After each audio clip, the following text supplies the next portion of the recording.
Alright. Oh fuck, I think I got it. Chief Justice, orders have to be from him. Oh fuck. Oh shit.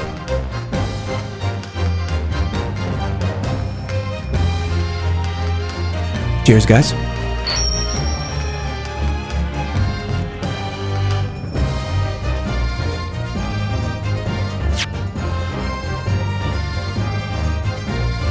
Wait, what? In this room? How could you possibly make a claim like that? Because Inspector Gregson is a Scotland Yard detective. What? What's that supposed to mean, eh? Here's Vega. As a seasoned policeman, the inspector will have approached this alleged deal with caution. Certainly, he would not have accepted a gentleman's agreement in this matter. No, he would have insisted on having the article agreed upon in the palm of his hand. Oh, good gracious! Then, you mean to say Inspector Gregson already has the item in question in his possession? He has the second disc actually on his person? Yes! Yes! The defense demands that the inspector is searched at once. Definitely! They could only have struck a deal with each other when Ginny was testifying before. And Gregsy hasn't moved from the witness stand since. My lord, please, order an examination of his personal effects immediately. Well, Inspector? Daddy, chill. Hey Mouse, welcome back. Daddy, chill.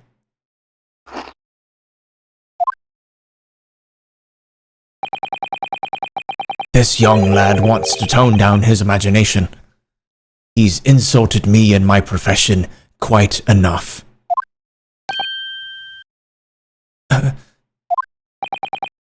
However, if it'll put this matter to bed and dispel any doubts about my involvement, then I'll happily submit to a body search. What? He's going to agree to it? I presume you're aware of the precipice on which you now teeter, my learned student friend. You've made a most serious allegation against Scotland Yard here. If, following the search of the inspector's personal effects, no disc is found, you will be deemed unfit for court service. This trial will end. And my country's government will formally demand of yours that you are severely reprimanded. That sounds serious. It is 5 a.m. for me. Good morning, Mouse. Welcome back. What are you doing awake? Go back to bed. Indeed. I seriously didn't think this case was gonna last this long. Holy shit.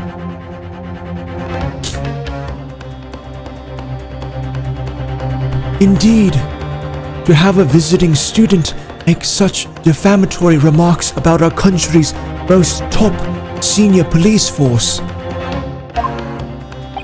is not something Her Majesty's government will be able to overlook. You're just threatening Runo because you're scared. The accusation is beyond serious. You must be prepared for grave consequences.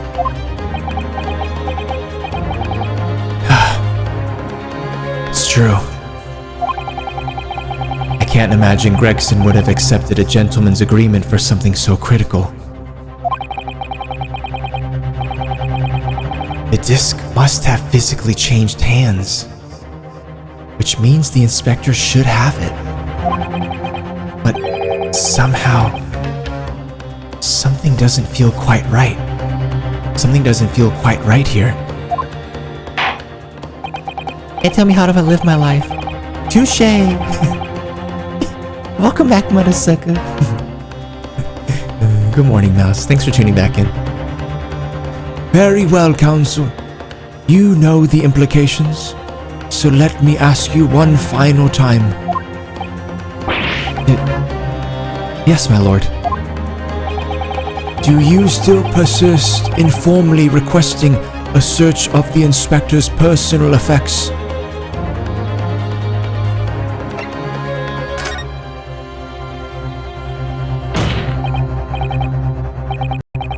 Yes, the defense formally demands the search be conducted. Well, don't say you weren't warned. But your typical Nipponese stubbornness may well land you in hot water this time. Perhaps the lesson will do you some good. Fair enough. I've got nothing to hide. very well then. Bailiff, conduct a search. The defense demands a search, but not of Inspector Gregson. What? Now what's all this? I'm the one you're accusing, aren't I? I thought you wanted to search me. No, Inspector. Not you. Somebody else. What's the meaning of all this, eh? Lost it at last, have you, Sunshine? The court shouldn't have to put up with this nonsense. You're being completely irrational.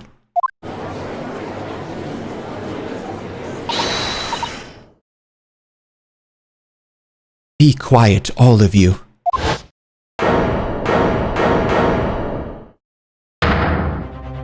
Oh shit, Iris is speaking up. Luigi has it. Maybe when he was shaking him, he slipped it in his pocket.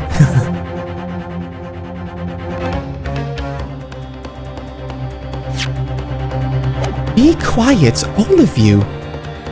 Runo's doing what Runo's doing.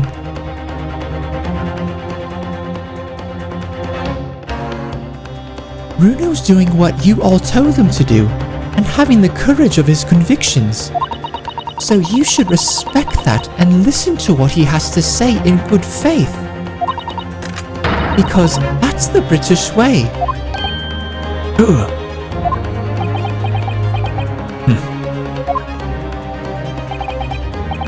Well said, young lady. Indeed, this court is in awe of the defense counsel's conviction and eagerly awaits his next words. You what? Now, don't be hasty, my lord.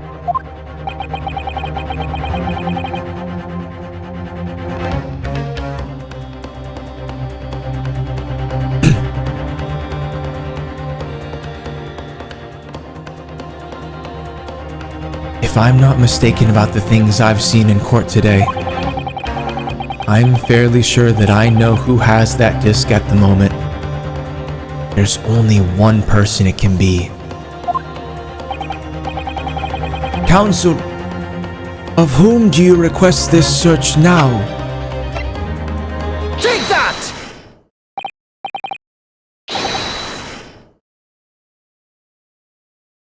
Of my lord, Mr. Nash Skulkin. Well, I never...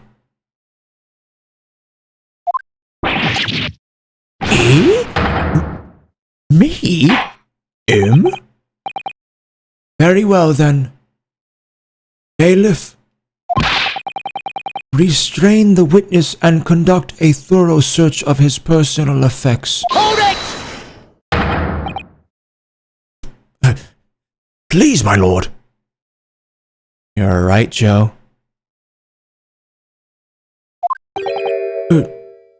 Inspector,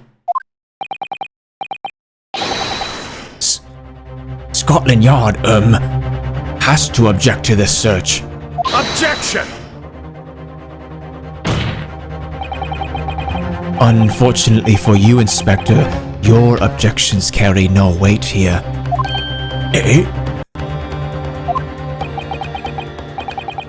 In this courtroom, only the prosecution and the defense have the authority to object. But... Lord Van Zieks. I have no idea what forces are in play that might influence your actions. But, personally, I have no intention of it obstructing the course of this trial.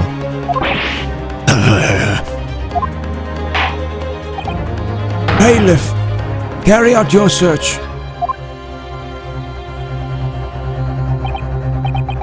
Now, hold on a moment. Nothing about no disc. Got it.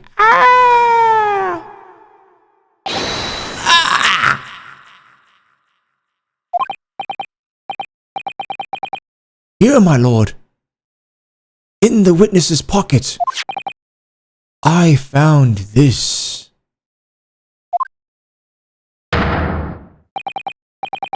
Good lord. That's...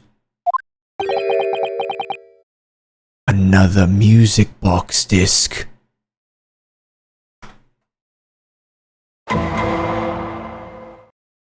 Got him! Oh my god. I don't know nothing about it. Nothing. His brother.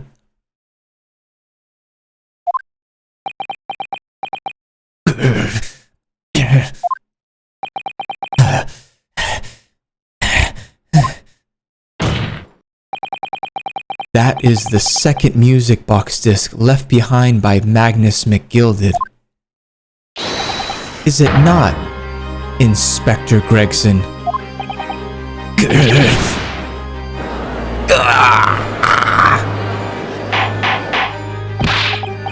Order, order, order. Mr. Skulkin, what have you to say for yourself? Gordon Bennett, I mean, just Gordon Flamin' Bennett. I swear, I didn't know nothing about that disc. Honest to God. Counsel, would you please explain what exactly is going on here? The alleged deal that was struck was between this witness and this detective, no? Without question, my lord. Then for pity's sake, why on earth was this man in possession of the disc that the inspector traded for information? Inspector Gregson is a shrewd, calculating man who rarely loses his composure. But at one particular point in this trial, he exhibited some unusual behavior for a brief moment. I don't recall. What unusual behavior?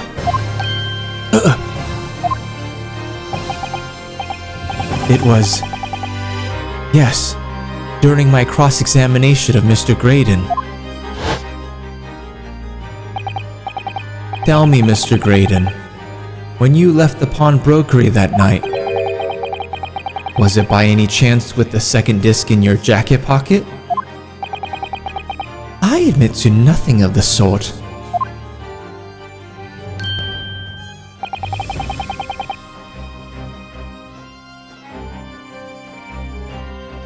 While Mr. Graydon answered my questions, the inspector appeared to have grabbed Nash Skulkin by his coat and was shaking him violently.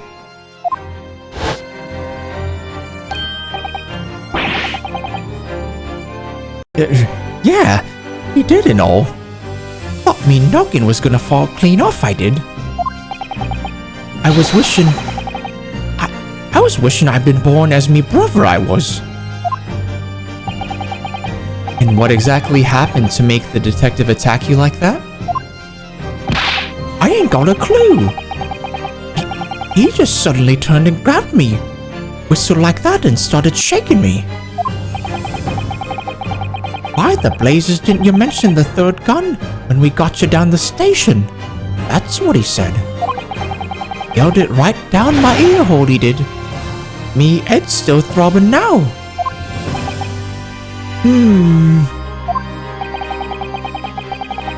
The way the detective behaved then was extremely out of character. But looking back now, it must have been then that he did it. That was the opportunity Inspector Gregson created for himself in order to hide the disc. Well, bless my wig. He hid it. You. But I'm afraid I fail to comprehend the motive here. If the detective had acquired the disc he was after, why on earth would he then proceed to hide it in another man's pocket?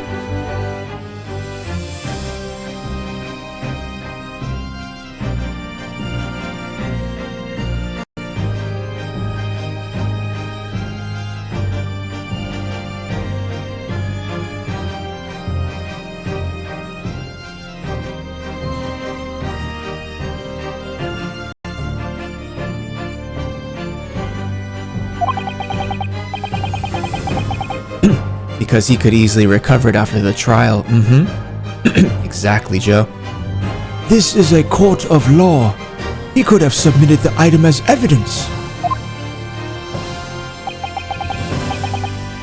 It would appear, my lord, that the inspector was not at liberty to do that.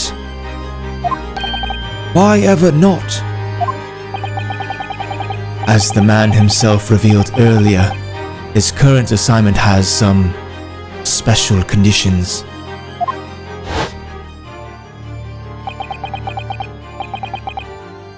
My orders were: recover the medium used to convey the secrets leaked from the ministry, and to do it on the QT. Strictly hush-hush. Hush-hush? A top-secret assignment, is it? As far as we're aware, the information stolen comes from confidential government communications. It would seem that if that information were to be revealed in court as evidence, it would be problematic. Does that sum up the situation, Inspector?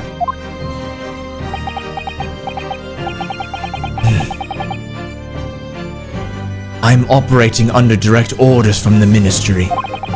I'm afraid I'm not at liberty to answer that question. So, realizing there was a chance that you may be searched here in court, you took steps to hide the disc you had acquired from the witness. Does this mean? He only pretended to attack Mr. Skulkin in order to get close enough to him to slip the second disc into his pocket. So it was all a pretense?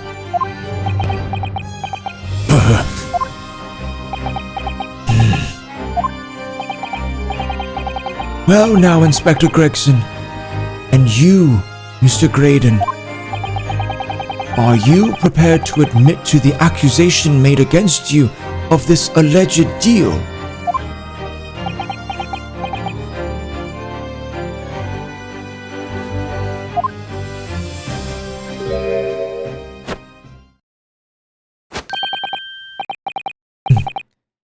Admit to it. Yours truly? Please. Mr. Graydon. Clearly, our Eastern visitor has an uncommonly active imagination. However, there's no proof that I passed that disc to the inspector. Objection!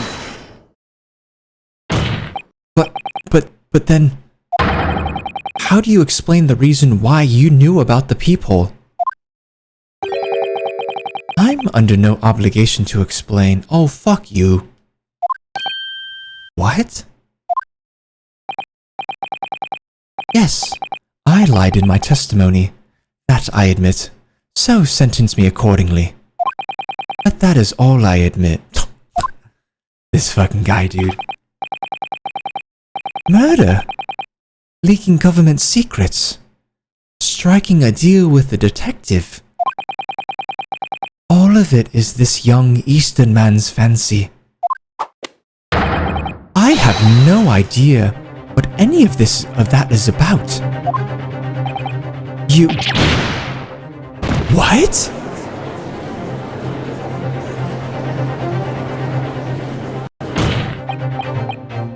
Well, what about you then, Inspector Gregson? Do you admit to making a deal with Mr. Graydon in order to acquire the disc? Ladies and gents of the jury, as a Scotland Yard inspector, I will declare this and nothing more. I am acting in the best interests of the country. Whatever I've done, it's been in the name of justice.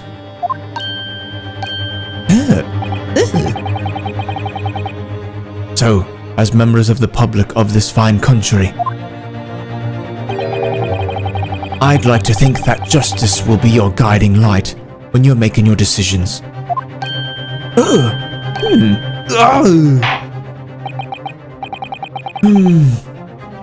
This is quite a quandary indeed.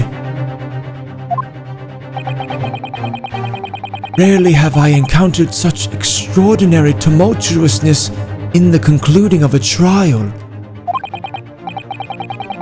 Nevertheless, in the absence of any further evidence to be presented, I believe that it is time that we put the matter to the jury for their final leanings. Well now, as a fellow servant of Queen and country, I must say, I sympathize with the old inspector. Yes, he's a dependable man, I'm quite sure. In service, one becomes a good judge of character. Even crossing your eyes doesn't help when it comes to looking at this case. It's all blurred to me. Well, as a fellow professional, I like to put my faith in the detective, really. Graydon is a highly skilled operator. Stop. Currently in presence of idol. Stop. Detective has very much trust in his eyes. No more than this, I cannot say. What do you think, Mouse? I don't believe it. These 6 jurors are... They're going to believe Gregson. If they declare their decision now, Is Ginny going to be found guilty? Oh, what the fuck? If I don't manage to produce some definitive evidence right now, then we're going to lose. Either some proof that Graydon killed Mr. Windybank or stole those government secrets, or some evidence to force Gregson into admitting that he struck a deal with the witness. Well then, counsel, I think it's time I imposed on the jurors to declare their final decisions, no? That is, unless you have some compelling evidence you have thus far not presented to the court. If I let the judge call on the jurors to announce their leanings, Gina will be found guilty. So there's no choice then, Runo. You have to throw some more evidence at them.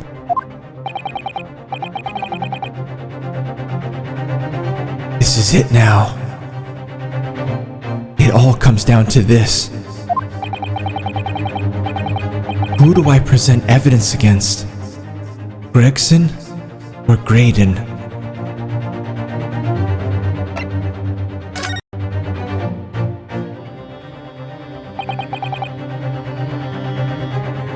Inspector Gregson, there is one final piece of evidence I would like you to see. What's that then? If you refuse to acknowledge that you did in fact strike a deal with the witness here today, then you leave us no choice but to examine this piece of evidence thoroughly. Well, go on.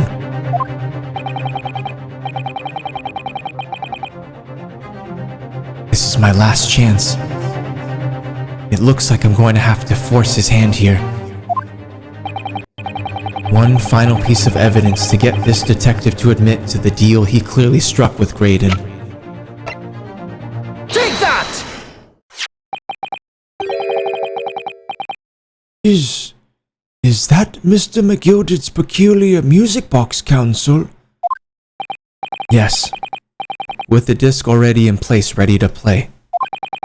I think perhaps now would be a good time to listen to the sound produced by the music box again. Only this time, with the second disc we've just discovered set in place as well. Oh, goodness!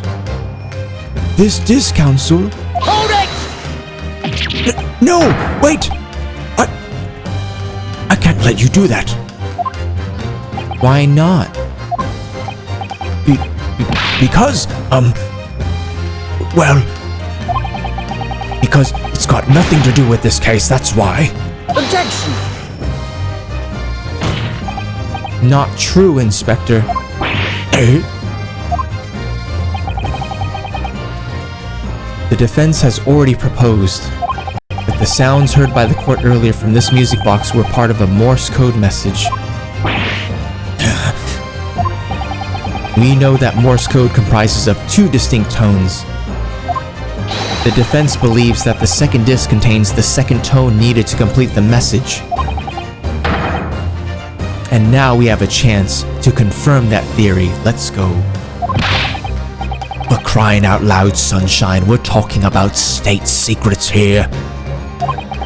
If you go letting the whole courtroom hear confidential information like that, it's treason. Then do you admit the charge? That in order to protect those state secrets, you engaged in unlawful dealings with the witness? You're mad.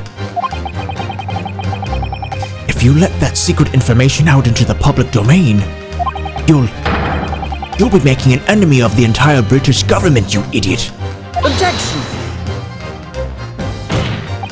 Let's not forget, Inspector, that you, a Scotland Yard officer, leaked confidential case details to a witness. That you continue to lie to the court, and all because by fair means or foul you're determined to do your duty. Well, by fair means or foul, I'm prepared to do mine. Don't you dare. I will stop at nothing to protect my client. I don't care who I make an enemy of.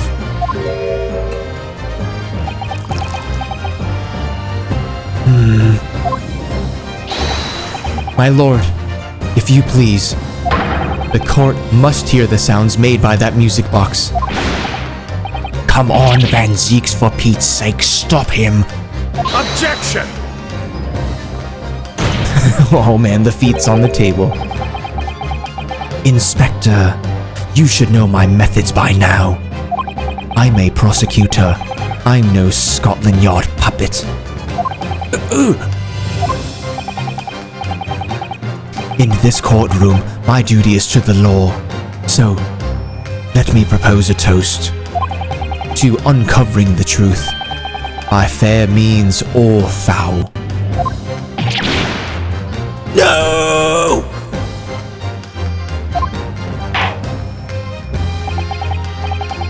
Very well. The defense's stance here and that of the prosecution has been made very clear, I feel. Therefore, in accordance with the defense's request, the court will now listen as this music box is set in operation once more.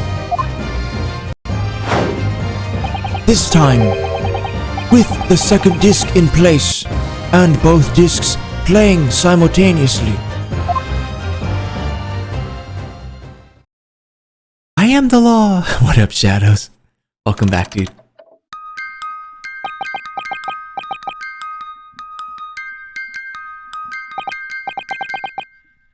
Oh, listen to that. It's unmistakable now. It's Morse code. Alright, I admit it.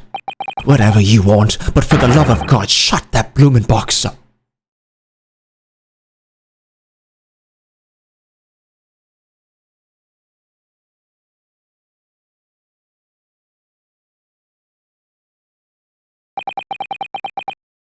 Let me ask you again then, Inspector Gregson. Did you or did you not strike a deal with the witness next to you in the stand, Mr. Ashley Graydon? Specifically, did you furnish the witness with confidential case details in exchange for this music box disc? Did you reveal the existence of the peephole in the pawnbroker's storeroom door, Inspector?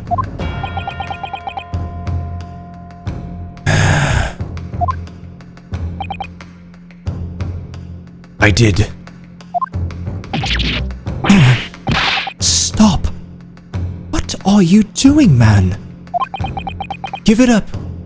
We got you. It's all exactly like the young Eastern lawyer said. When the trial resumed after the recess, and we were stood here in the stand together. That's when he approached me with the deal. Welcome back, Ingrid. Finally, I know, right? Jesus. Come on. You ain't going nowhere now. You're over. You're done with. Shut up, you imbecile. Shut up! Psst. Psst. You there.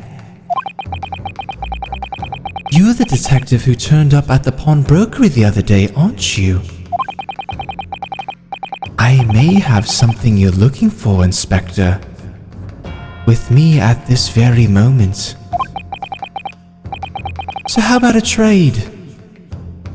I suggest you accept. Or information that may make certain individuals uncomfortable will soon become very public indeed.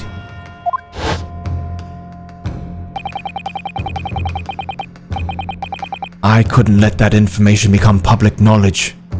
Not under any circumstances. So, I accepted the man's proposal and told him details about the case that should have put him in the clear. The peephole in the storeroom door, and the bloodstains on the overcoat. By giving false testimony, this witness intended to have the defendant wrongly accused of murder. Inspector, you knew that. Yet you still revealed those details to facilitate the witness's perjury.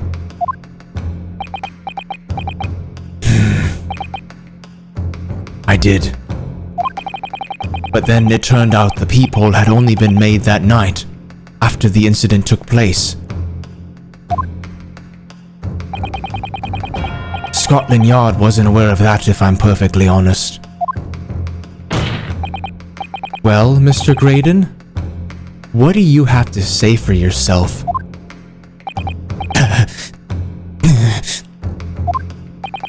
There's nothing and no one left for you to hide behind. You struck a deal with the inspector in order to escape conviction of a very serious crime. Namely this. You are the third intruder who broke into the pawnbrokery on the night in question. And you perpetrated the murder of the proprietor, Mr. Pop Windybank. You...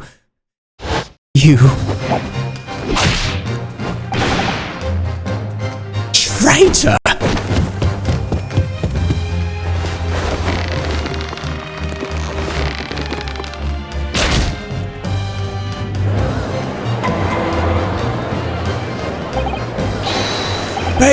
Bailiff, restrain that man at once.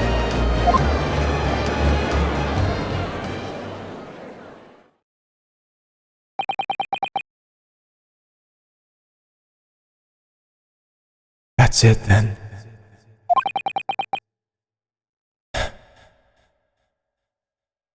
It's all over.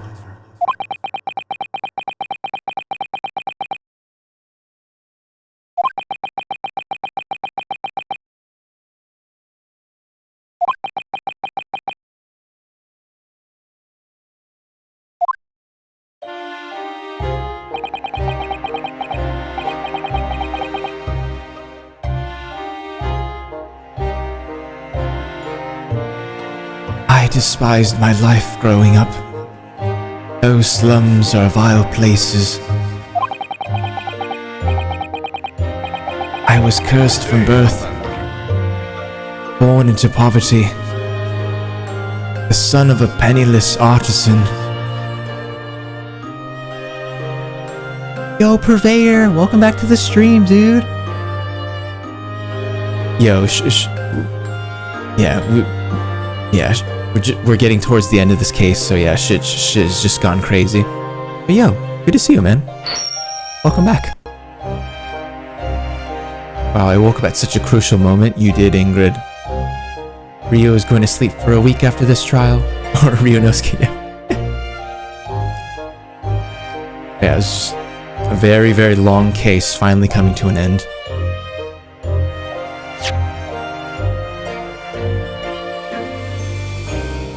I despised my life growing up. Those slums are vile places.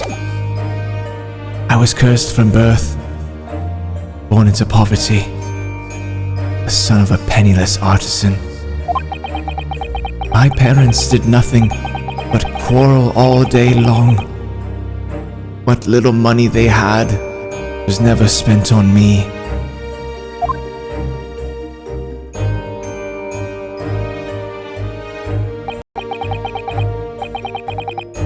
So I set about studying to better myself, to one day escape from that hellhole. And you eventually became a communications officer. I admire your determination. But then you decided to try to sell government secrets? Why?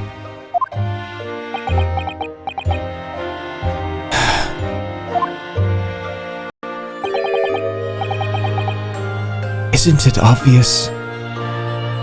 Because I wanted money.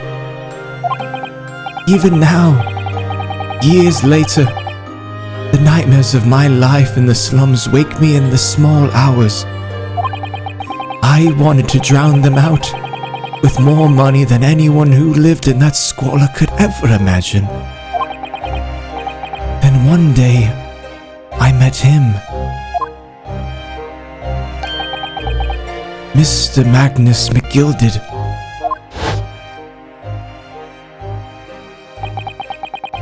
You're a fiend with a queer talent, so you are. I've money to throw your way if you're interested. All you need to do is go along with me little plan now.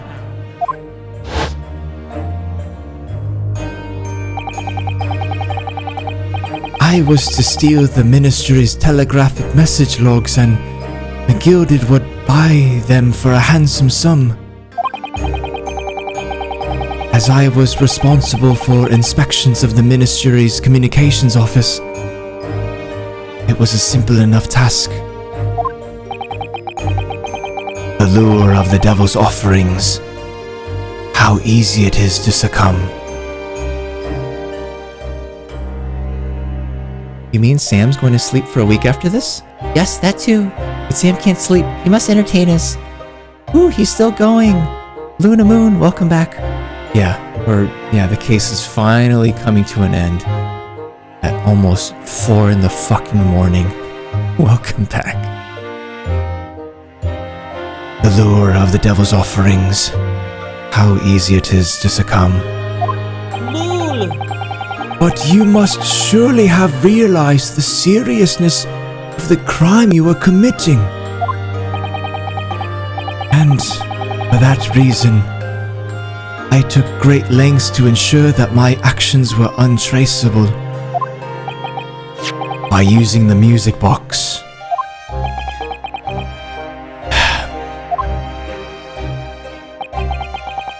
My father was a brickmaker, though my mother divorced him when I was still a child.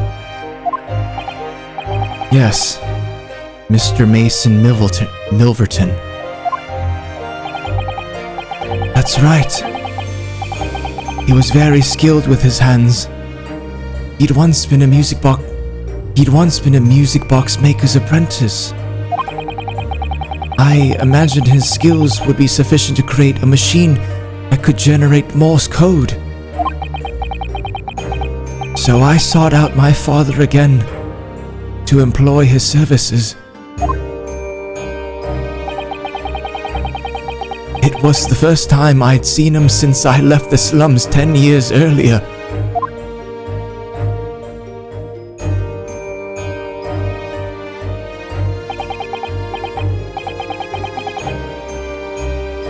Look at you, Ashley. What a fine gent you've become, eh?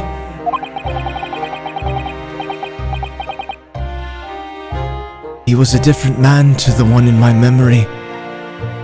A thin, frail old man. But poverty had never broken him, never corrupted him like it had me.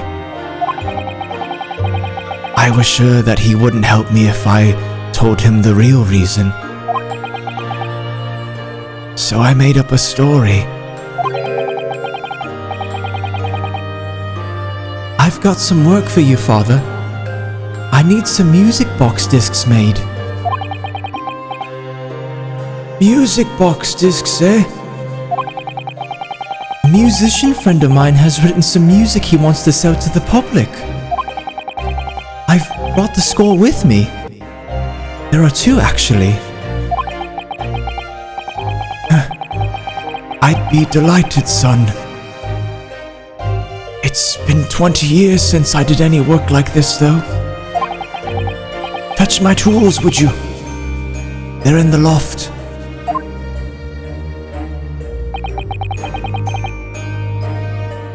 That's how I had him make the 2 discs.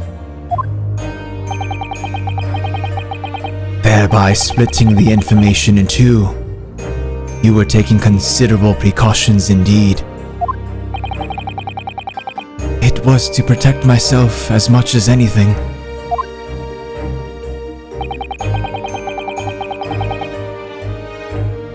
It meant that I could deal with McGilded in 2 separate transactions. The first of the 2 discs. The two dicks. Take 2. The first involved the first of the 2 discs and the music box playing for them. I exchanged them with McGilded for 10 guineas. Then, on receipt of the second disc, he would pay 1,000 guineas. So, what happened on the omnibus 2 months ago? Was the second part of a deal? The exchange of the second disc? Yes. I'd sold the man information that way a number of times already, but it seems he became reluctant to part with his money. But that doesn't quite make sense, Mr. Graydon. For why is it that on the omnibus 2 months ago, Your father, Mr. Milverton, was the one dealing with Mr. McGilded and not yourself. When I had received the 1,000 guineas after my first completed dealings with McGilded, I decided to give 200 to my father for his troubles.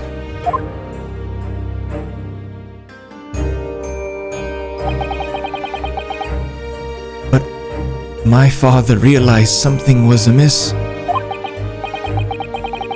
In time, he worked out that I must be involved in something dubious. And when he did, he said to me, "Next time there's an exchange, you'll let your old man do it, understand? Otherwise, I won't take your money anymore."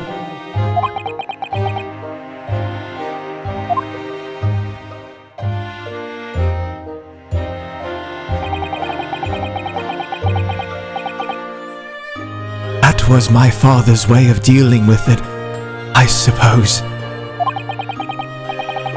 Climb into the omnibus, hand over the second disc, and take the money from McGilded. That's it. He had no idea what was actually on the discs I'd asked him to make. He never knew. Just like I'll never know why everything went so horribly wrong that night.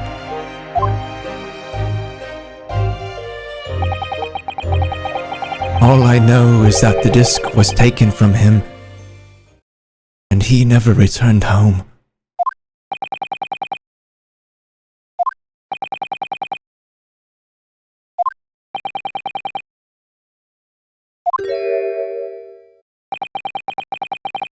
It was only then that I found out what sort of a monster McGilded really was. So after 10 years of not once uttering it, I swore on my father's name.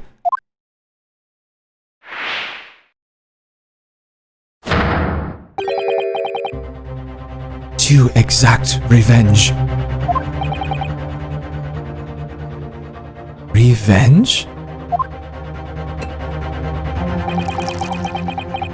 As anyone with even the remotest knowledge of the man will no doubt be able to imagine, McGilded brought all his wealth and influence to bear in the most despicable of ways. Didn't even drink out of it again. Clipped it, the first of the two dicks.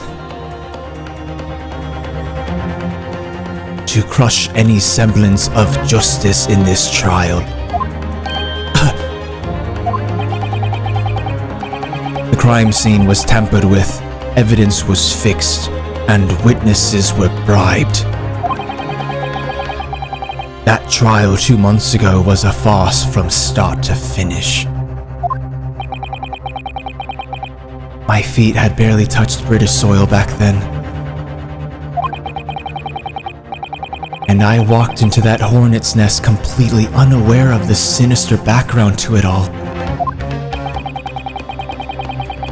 I'd made plenty of money out of my dealings with McGilded by then, so I spared nothing in my arrangements 2 months ago. I knew exactly who to hire. If you're willing to pay the price, there are people in the city willing to do anything you ask. McGilded himself had shown me that. Are you saying that? I think you have the picture now. After he twisted everything to his favor in this courtroom to ensure that he walked free, I took matters into my own hands and delivered the justice that monster deserved. Oh, dude.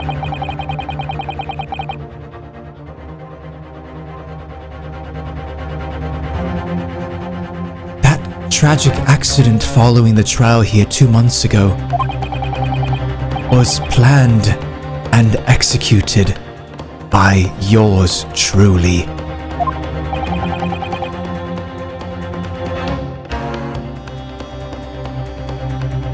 McGilded's death that day was caused by this man.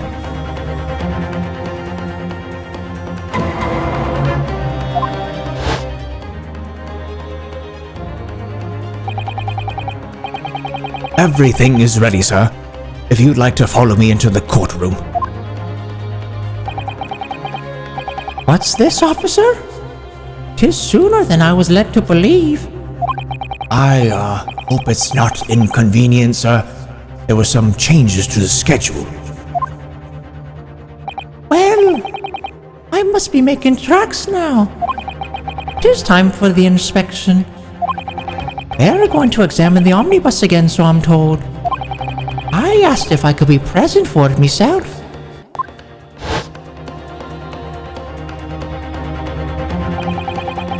So that policeman who came to tell McGilded he could examine the omnibus again. That's right. An imposter. Hired by me. McGilded used his wealth to manipulate the trial. He paid people to adulterate the omnibus with all manner of false evidence. He threatened witnesses to lie in their testimony.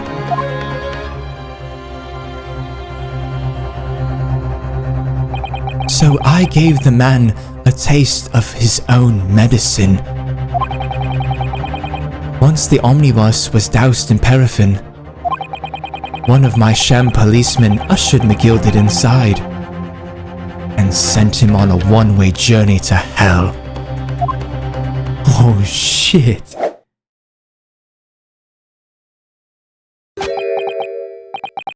An eye for an eye. That's how I avenged my father's death.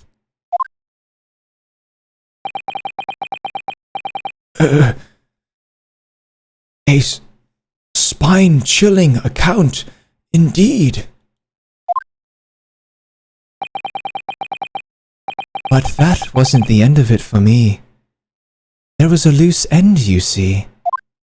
A loose end? Yes. I should think it's obvious. Good day, Commander. The second disc, which my father had taken to exchange with McGilded. Did you at least play Highway to Hell when you lit it aflame? Foot long. Highway to Hell! It was before that song was made. What up, Foot long? Welcome back, dude. Yes, I should think it's obvious. The second disc, which my father had taken to exchange with McGilded. Ah, yes. There was indeed no mention of it in the man's trial 2 months ago.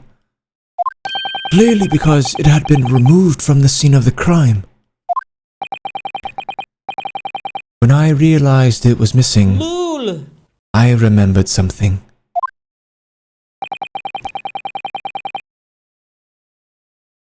Something from the first time I dealt with McGilded.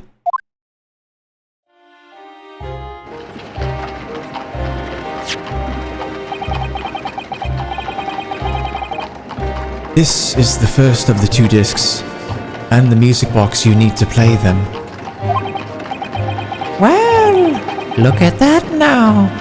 What an ingenious little invention. So then, as promised, 10 guineas for you, young man. What's this?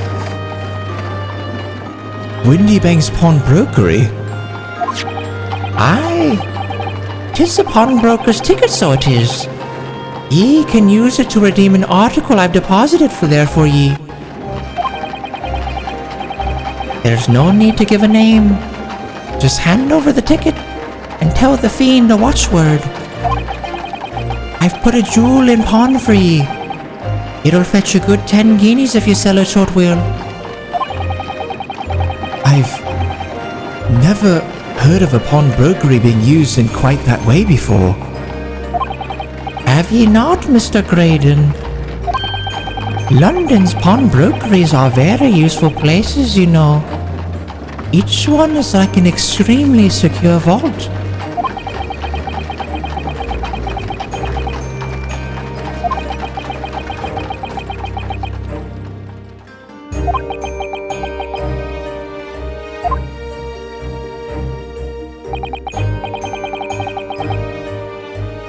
So I knew that if he'd taken steps to hide the disc, it would be in that pawnbrokery somewhere. And that on the night he killed my father, he must have entrusted the ticket to someone. Yes, to Gina.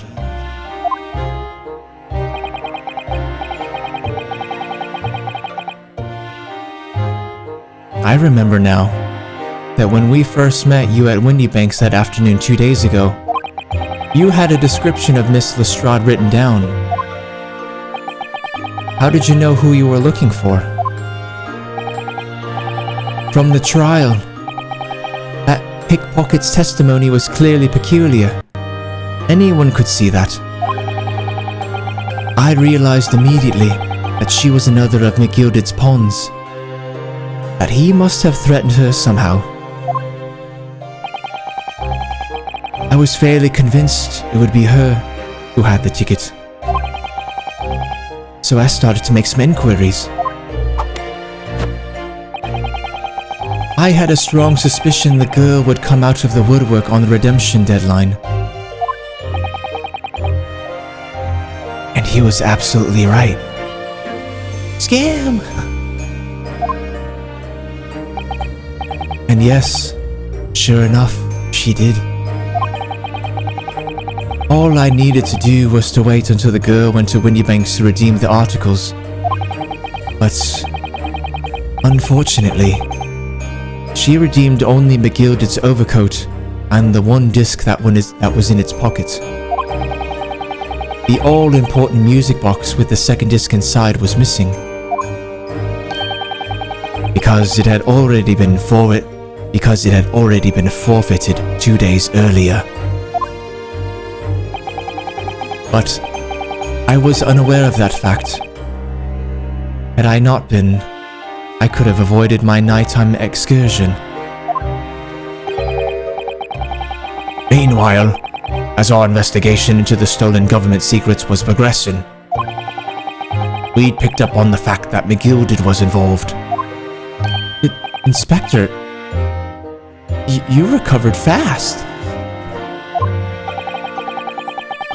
My orders were to recover the stolen information as quickly as possible. So we started gathering the fellow's possessions and examining whatever we could lay our hands on. We had a full-scale investigation going on at the yard, but we had to keep it as quiet as we could. Then, when the inspector here took the disc from me in the pawnbrokery that day, I became nervous. I was sure the music box and the second disc was still there in the shop somewhere. So I knew that it was a race against time. I had to find those articles before the police did. So that's what prompted you to break into the place that night, the same night. With the help of your old friends, the Skulkin brothers.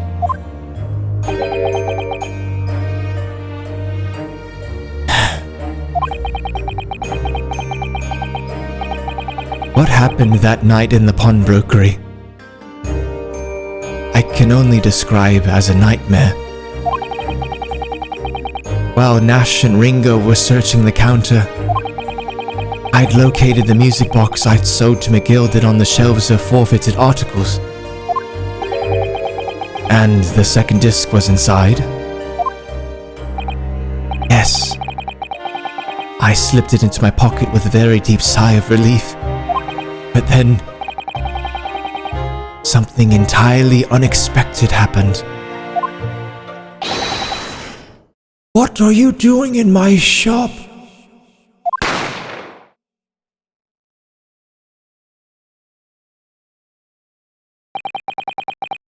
A gunshot rang out in the shop, and I felt a sharp pain in my left arm. The broker fired his gun, and the bullet pierced your limb. Yes, exactly.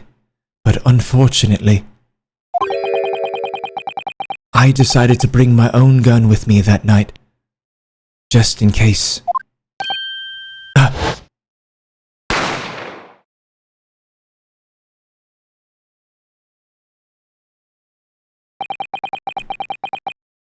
Before I knew what was happening, I'd fired back. The man had already turned to flee. I hadn't intended to fire in his direction, much less kill him. But unfortunately for both of us, the bullet hit home. It struck him in the middle of his back as he fled through the storeroom door for refuge. A sorry tale. It all took place in the blink of an eye. I don't imagine Nash and Ringo even realized what had happened at first. I was terrified, so I fled.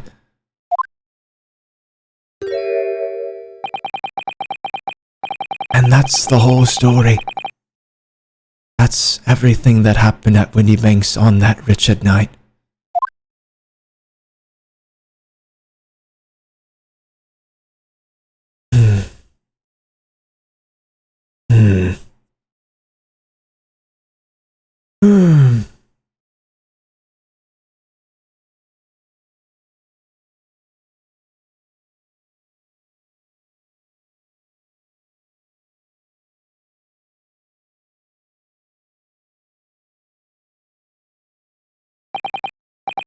Earlier, you called McGilded a monster.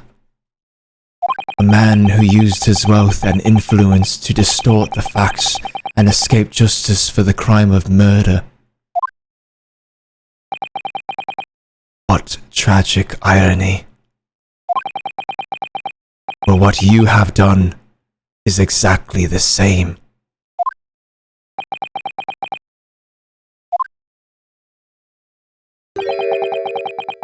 You've become the very monster you saw and despised so deeply in McGilded.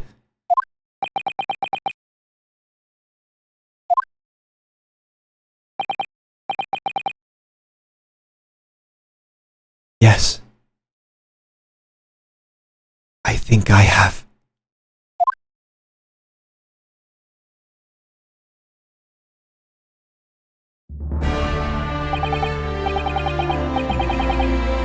Well, this has been a long and exhausting trial. However, it would seem that at last we have arrived at the truth. Inspector Gregson, what of Mr. Ashley Graydon? He's been restrained, my lord, and is being escorted to the yard. He'll be charged with the murder of Mr. Windybank and the stealing of government secrets. Very good. And you, Inspector, regrettably, you will have to face charges yourself.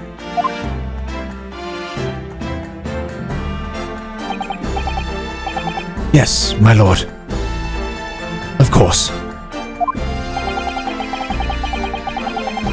It transpires that you were complicit in helping a criminal escape justice. That fact remains, whether or not you were doing so in the line of duty.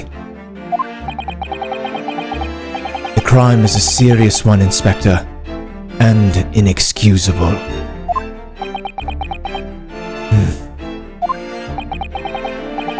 Now to the defendant, Miss Gina Lestrade. Yeah?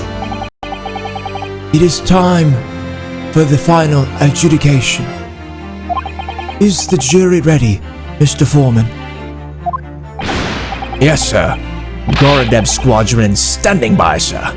This is really it now. The last push, the final call, the finishing whistle. My men are ready to deliver their verdicts. Thank you, Mr. Foreman. Very well. Ladies and gentlemen of the jury, you will now declare your final decisions to the court. Not guilty. Not guilty. Not guilty. Not guilty. Not guilty. Not guilty.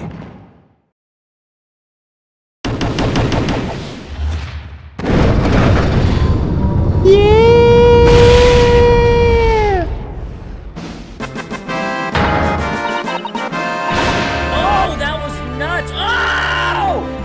Sorry. That's the stuff. I'm off the hook. Finally, Runo. You finally managed to do it. The owner of the newspaper of Unending Fries has returned.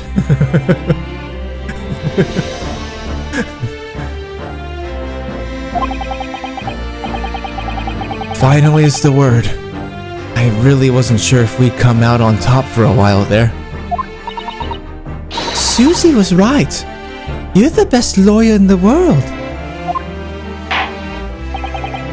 Miss Lestrade, I am not finished with you yet.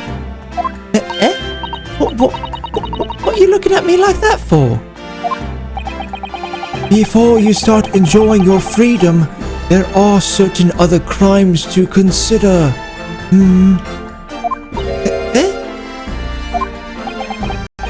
2 months ago, in my courtroom, no less, you gave false testimony, did you not? And in relation to the trial today, not only did you unlawfully enter Winniebank's pawnbrokery, you also attempted to abscond with Mr. McGilded's property, it seems. I never done nothing of the sort. Of course not. It's not like you were gleefully wearing McGilded's coat in your cell yesterday or anything. No. Aww. And just when I was getting excited about throwing a party for Ginny this evening. And turning our attention to the defense, determining that, when played together, the music box discs contained a message in Morse code was, well, it was certainly a most unexpected revelation, counsel.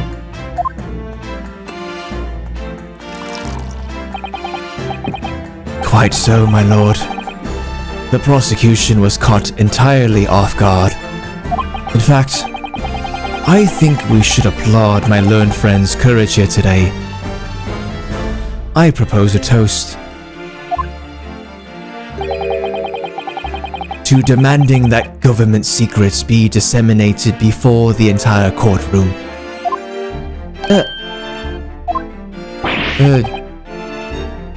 Very sorry about that. It was the only way I could get Inspector Gregson to admit what he'd done, so... If I may say something on that point. Isn't that...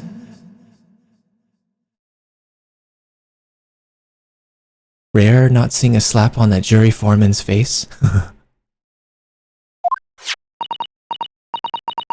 It's, about the sounds produced by the music box before. I do wonder if that was really Morse code at all. What are you saying, madam?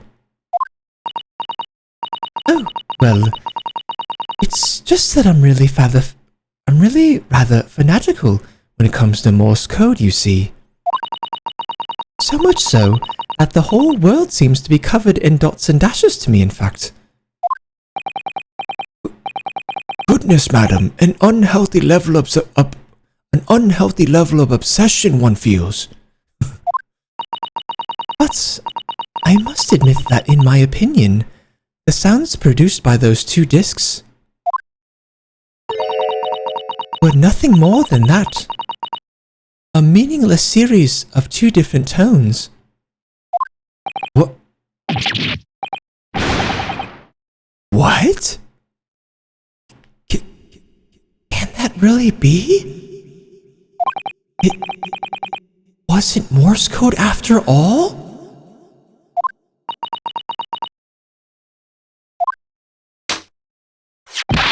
My lord, the defense would like to listen to the music box again. Are you off your nut? How many times do I have to tell you those discs contain ministerial secrets, sunshine? This courtroom is not an appropriate forum to discuss the nature of the government communications. We know McGilded conspired to trade national secrets with our enemies. Secrets acquired from Mr. Graydon. Now that the man has admitted to his crimes, we have no need to pursue the matter further. But it's really gonna bother me.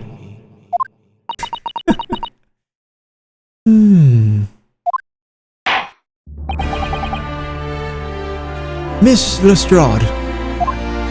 Yeah, me lord? That which you have seen today here in this courtroom has been extremely disturbing. Falsified evidence, intimidation, perjury, a grim catalogue of depravity. An appalling experience to befall any child. Come on, it ain't nothing I don't see most days in the back slums. I beg your pardon. If you're weak, you pay for it. That's just how life goes. Gina. But look, I reckon I've worked something out today. The world ain't fair, but if you want it to change, you've got to start at home. You've got to change how you are yourself.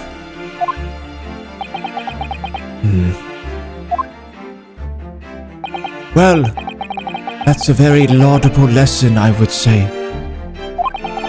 Depravity, that's my middle name.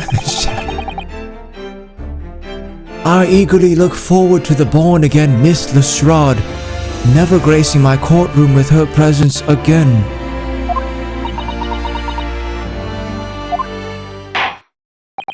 Now, with regard to the murder of Mr. Pop Winniebank, proprietor of a pawnbrokery business on Baker Street, I hereby declare the defendant, Miss Gina Lestrade, not guilty.